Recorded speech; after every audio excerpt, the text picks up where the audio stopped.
شروع اللہ کے نام سے جو بڑا مہربان نہایت رحم والا ہے۔ خدا جو نہایت مہربان، اسی نے قرآن کی تعلیم فرمائی، اسی نے انسان کو پیدا کیا، اسی نے اس کو بولنا سکھایا۔ سورج اور چاند ایک حساب مقرر سے چل رہے ہیں اور بوٹیاں اور درخت سجدہ کر رہے ہیں، اور اسی نے آسمان کو بلند کیا اور ترازو قائم کی کہ ترازو سے تولنے میں حد سے تجاوز نہ کرو، اور انصاف کے ساتھ ٹھیک تولو اور تول کم مت کرو۔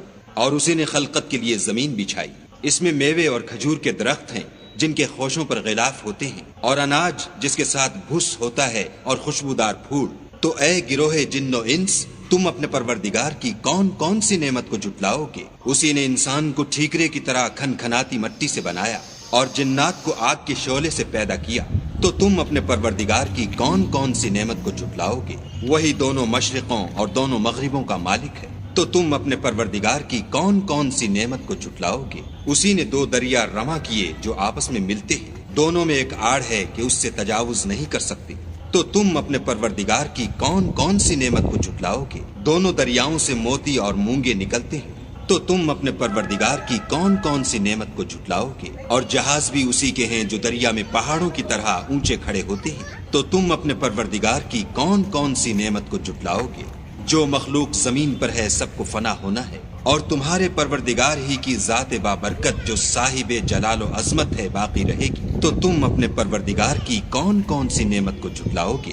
آسمان اور زمین میں جتنے لوگ ہیں سب اسی سے مانگتے ہیں، وہ ہر روز کام میں مصروف رہتا ہے۔ تو تم اپنے پروردگار کی کون کون سی نعمت کو جھٹلاؤ گے؟ اے دونوں جماعتوں، ہم عنقریب تمہاری طرف متوجہ ہوتے ہیں۔ تو تم اپنے پروردگار کی کون کون سی نعمت کو جھٹلاؤ گے؟ اے گروہ جن و انس، اگر تمہیں قدرت ہو کہ آسمان اور زمین کے کناروں سے نکل جاؤ تو نکل جاؤ، اور زور کے سوا تو تم نکل سکنے ہی کہ نہیں۔ تو تم اپنے پروردگار کی کون کون سی نعمت کو جھٹلاؤ گے؟ تم پر آگ کے شعلے اور دھواں چھوڑ دیا جائے گا تو پھر تم مقابلہ نہ کر سکو گے۔ تو تم اپنے پروردگار کی کون کون سی نعمت کو جھٹلاؤ گے؟ پھر جب آسمان پھٹ کر تیل کی تلچھٹ کی طرح گلابی ہو جائے گا تو وہ کیسا ہولناک دن ہوگا۔ تو تم اپنے پروردگار کی کون کون سی نعمت کو جھٹلاؤ گے؟ اس روز نہ تو کسی انسان سے اس کے گناہوں کے بارے میں پرسش کی جائے گی اور نہ کسی جن سے۔ تو تم اپنے پروردگار کی کون کون سی نعمت کو جھٹلاؤ گے؟ گنہگار اپنے چہرے ہی سے پہچان لیے جائیں گے تو پیشانی کے بالوں اور پاؤں سے پکڑ لیے جائیں گے۔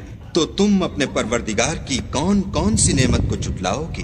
یہی وہ جہنم ہے جسے گنہگار لوگ جھٹلاتے تھے، وہ دوزخ اور کھولتے ہوئے گرم پانی کے درمیان گھومتے پھریں گے۔ تو تم اپنے پروردگار کی کون کون سی نعمت کو جھٹلاؤ گے؟ اور جو شخص اپنے پروردگار کے سامنے کھڑے ہونے سے ڈرا اس کے لیے دو باغ ہیں۔ تو تم اپنے پروردگار کی کون کون سی نعمت کو جھٹلاؤ گے؟ ان دونوں میں بہت سی شاخیں یعنی قسم قسم کے میووں کے درخت ہیں۔ تو تم اپنے پروردگار کی کون کون سی نعمت کو جھٹلاؤ گے؟ ان میں دو چشمے بہ رہے ہیں۔ تو تم اپنے پروردگار کی کون کون سی نعمت کو جھٹلاؤ گے؟ ان میں سب میوے دو دو قسم کے ہیں۔ تو تم اپنے پروردگار کی کون کون سی نعمت کو جھٹلاؤ گے؟ اہل جنت ایسے بچھونوں پر جن کے استر اطلس کے ہیں تکیہ لگائے ہوئے ہوں گے، اور دونوں باغوں کے میوے قریب جھک رہے ہیں۔ تو تم اپنے پروردگار کی کون کون سی نعمت کو جھٹلاؤ گے؟ ان میں نیچی نگاہ والی عورتیں ہیں جن کو اہل جنت سے پہلے نہ کسی انسان نے ہاتھ لگایا اور نہ کسی جن نے۔ تو تم اپنے پروردگار کی کون کون سی نعمت کو جھٹلاؤ گے؟ گویا وہ یاقوت اور مرجان ہے۔ تو تم اپنے پروردگار کی کون کون سی نعمت کو جھٹلاؤ گے؟ نیکی کا بدلہ نیکی کے سوا کچھ نہیں ہے۔ تو تم اپنے پروردگار کی کون کون سی نعمت کو جھٹلاؤ گے؟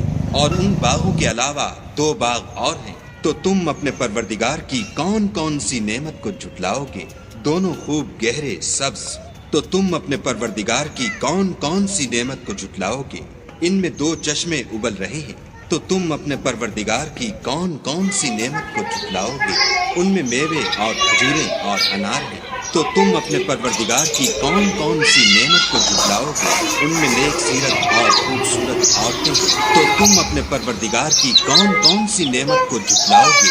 وہ حوریں ہیں جو خیموں میں مستور ہیں۔ تو تم اپنے پروردگار کی کون کون سی نعمت کو جھٹلاؤ گے؟ ان کو اہل جنت سے پہلے نہ کسی انسان نے ہاتھ لگایا اور نہ کسی جن نے۔ تو تم اپنے پروردگار کی کون کون سی نعمت کو جھٹلاؤ گے؟ سبز قالینوں اور نفیس مسندوں پر تکیہ لگائے بیٹھے ہوں گے، تو تم اپنے پروردگار کی کون کون سی نعمت کو جھٹلاؤ گے؟ اے محمد صلی اللہ علیہ وآلہ وسلم، تمہارا پروردگار جو صاحب جلال و عظمت ہے، اس کا نام بڑا بابرکت ہے۔ شروع اللہ کے نام سے جو بڑا